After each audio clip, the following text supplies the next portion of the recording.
I see a lot of deals still being pitched to me. We got a great deal. It's 10% off or 15% off of its last sale. And I'm like, guys, if treasury rates keep going up for all the other things that could be impacted, the cap rates are going to get higher, which means the values could fall further. All righty, folks, we're going to have a conversation about a particular real estate asset type that is destined for 40, 50, in some cases, even more discounts. This is an information customer conversation I have had with Ken McElroy talking about real deals. Now, of course, if you don't know what I'm talking about Class B and Class C multifamily.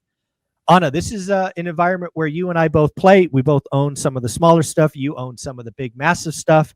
And according to Ken McElroy, the pain has just started in Class B and Class C. What are you seeing out there? And I'll share a deal that Ken just looked at. What are you seeing out there? Sure. I would say I respect Ken a lot. I know him personally. Great guy, super smart, owns way more real estate than I do. With that said, I will say that I have a slight disagreement with him when it comes to Class B, because what I see is that true Class B assets are actually doing really well. The Class A stuff is struggling in some markets where it's overdeveloped and overbuilt because the builders can't get out of their loans and they can't fill them fast enough and sell them fast enough to get out of the loans at today's cap rate. So there's pain in A.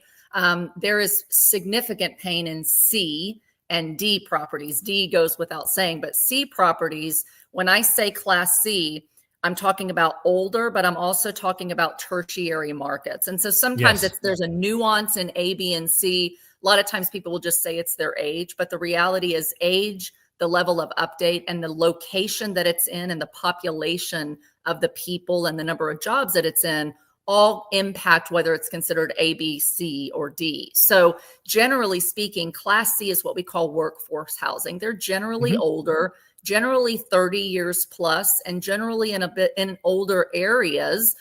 They could be 30 to 80 years old with some updates, but they're in areas that are average middle class income or slightly below that. And the reason that C is struggling so badly right now is two things. One, many investors went in to value add these deals. So they bought them 2 years ago, let's say. They put a ton of money into them. They thought that they could get the rents up to a certain level. But because of the economy and because of the fact that cost of living has gone up 28% for the average family in the United States in the last couple of years, those families just simply cannot afford to push rents. And so rents have fallen in those areas. So if you're an owner of a Class C asset, not only do you now have cap rates, which have gone up, meaning that values have fallen because buyers need a better return on their investment as compared to treasuries. But you've got incomes that are falling because people can't pay their rent. You've got vacancies that are increasing. And oh, by the way, your costs have gone up too, your taxes and your insurance and your utilities. And so you've got this double whammy on Class C properties where incomes can't keep up like they sometimes can in that Class A newer, higher income market. And you've got the cap rate problem. So there's a lot of distress in those Class C deals, especially if they have short-term loans on them, which most syndicators who are flipping properties do use short-term bridge debt because they don't want these massive multi-million-dollar prepayment penalties on 10-year plus loans. So that's where there's a lot of pain. The Class B is kind of in the middle. Class B are usually about 10-year-old properties, let's say 10 to 20, maybe 10 to 30 if they've already had a value add cycle, but they're generally in the same Class A markets, but a few miles away, right? So maybe it's not where the brand new Starbucks and Aldi's and Whole Foods and all of that went in, or the new Amazon warehouse, but it's about 5 to 10 miles away. Still by great shops, great restaurants, great quality of life, great schools, schools rated 6, 7, and 8, maybe not private schools 10, but they're in great areas with really strong employer base. And generally speaking, Class B properties, they are keeping up with some of the rent bumps, unless they're right next to Class A properties that have drastically given so many incentives that it's hard to keep up with those rents. So I don't think B properties are hit as hard. I look at properties in multiple states constantly. The Class B stuff is not really even being trading or for sale, because a lot of those deals, Michael, were not value add. They were bought as long-term buy and holds. Their sellers are not as desperate to sell. Yeah, they got to cut their rents a little bit, but they've got longer term loans on them. So I think it's your C and A that are really struggling more so than the B. But more pain is coming. I agree with Michael. I'm sorry, I agree with Ken and you. More pain is coming in commercial. We haven't seen the bottom yet. Yeah, really to Ken's point, and you brought it up as well. It definitely was the buildings that were bought for value add with bridge debt, right? If you bought a Class B asset with long-term Fannie Freddie 10-year debt, you're fine. It just doesn't matter, right? It is all the value add stuff. And to Ken's point, that was what really took off during 21, 22, 23 is all these brand new syndicators came in and frankly were overbuying. That's why he wasn't active, right? He couldn't make any deals pencil with these, so many new entrants to the market. Yes. And to that point, Michael, it was so drastic that generally, you've got a spread, you've got like a market rate or a market cap rate that people demand for Class A versus B and C. And typically a Class A brand new asset, investors want about 230 bips, so 2.3% above what a 10-year treasury would pay, because it's low risk, right? Yep. And then you go up, at least 50 basis points, 150 basis points as you get into older properties. And what happened is the cap rates that people were paying compressed to be almost where brand new was for Class C assets. So they were basically not getting a risk premium. They were so overpaying that they were paying almost as much as they would for a Class A asset, like no time ever in history. Really overpaid, because they believed so much in the upside once they did their value add. They believed so much that interest rates would fall and cap rates would fall and values would go up, that they just made a horrible investment. So there is tons of distress there in Class C, and a lot of it's because they overpaid, like no time in history. Yeah, the deal was dead the day they bought it. They just didn't know it yet. And I'll give you a real example. Ken shared this on our conversation that went live on June 10th. You can go find it. And he talked about a deal in Texas that was sold for $40 million. It was the classic new syndicator value add opportunity. In this particular case, the syndicator raised $15 million in LP money. They got a bank loan for 25, a bridge loan, short-term debt, the kind of, 2-year with 1-year add-ons, whatever it is, for $25 million. So that's how you get to the purchase price of $40 million. Well, fast forward, the property is not turned. It's 40% vacant, and the bank is taking it back. The bank called Ken and offered to sell it to him. And the bank would have to finance it, because at 40% vacancy, it's not financeable by anybody else except the existing note holder. So Ken did a cursory overview of the building and passed. Here's the deal. The bank called him and offered it at $14 million. If you do some very back of the napkin math, that's a 65% discount off $40 million. So what happens? The LP money evaporated. The bank takes an $11 million hit if they were able to sell it for 14. I just want people to realize this is the kind of catastrophe that's coming to some of these deals. If to your point, Anna, if you overpay for, I don't know if it's a C or a B minus or whatever it was, but clearly overpaid. Somebody clearly overpaid for this asset by a big margin. And I think the wildest thing from Kenny's he goes, I evaluated it for 5 minutes and passed. Wow. He passed. Wow. It's got to be a really bad asset in a really probably bad area as well. And this is another thing that I saw, and what you have to be so careful of, right? There's warnings and lessons to be learned from all of these things so that you don't make the same mistakes, because you could make the same mistake on a single family house, right? In the same kind of area, putting bad debt and buying a bad property in a bad part of town. Location. It really is, that part's so important. And so many people, because they're chasing yield, they're trying to create these returns, overpay for properties, but they overpay for bad properties in bad locations where a lipstick on the pig and renovations aren't going to change the market that it's in. It's not going to change the high crime, the bad jobs, the poor schools, and that's going to keep your rents down and your values down for a long time. So, that's probably my guess would be, knowing Ken, if it was in a great location, he has the funds to turn it around and sell it for a huge premium. It's probably a terrible location, and they've probably run the property to the ground where the cost to do the renovations, you just can't recoup the rents for whatever the incomes are, in that area. So, but it's a huge lesson for us not to do the same thing and to get overly excited and overly optimistic on your projections on the exit. But the mantra in commercial, Michael, for many, many years, well, since 2023, then 2024 was survive to 25, survive to 25. By 25, the rates will drastically cut. And at the end of the year, I started to say to myself, pray to heaven you make it to 2027 for these syndicators, right?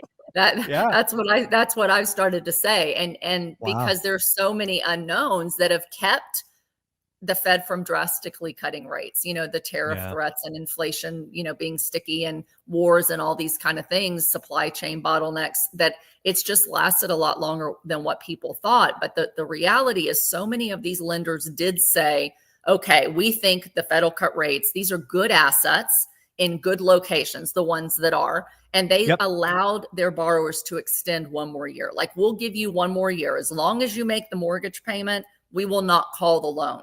Just make your mortgage payment. We don't care what your DSCR is. We don't care that the value's down on paper. You make that payment and we'll give you another year before you have to refi out. Well, those lenders can no longer do that. Number one, there's too much risk in the system.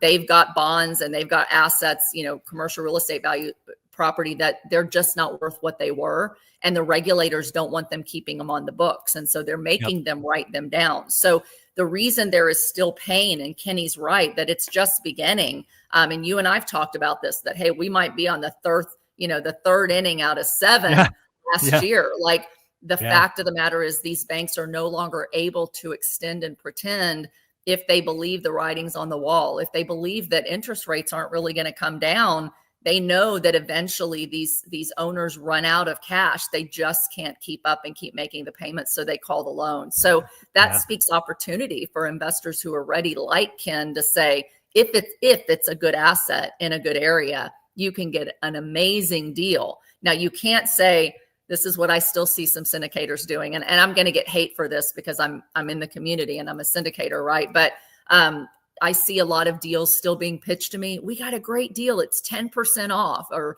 15% off of its last sale. And I'm like, guys, if treasury rates keep going up for all the other things that could be impacted, the cap rates are going to get higher, which means the values could fall further. If your NOI is pushed by higher taxes and higher insurance, your value is going to go lower, not higher. And so you have to get, especially on commercial, 15, 20% off isn't good enough. In residential, 20% is a great discount. In commercial, in today's environment, you got to get 40. I mean, the values have already fallen 40%. So you shouldn't be buying it at today's values thinking, oh, wow, I've got a 40% discount.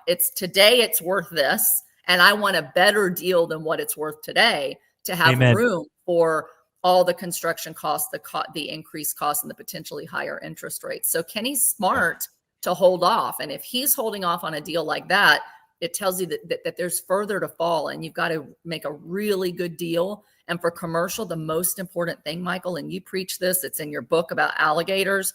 You don't want a commercial alligator. A residential alligator will cost you money, but multiply that times 200 units, 400 units.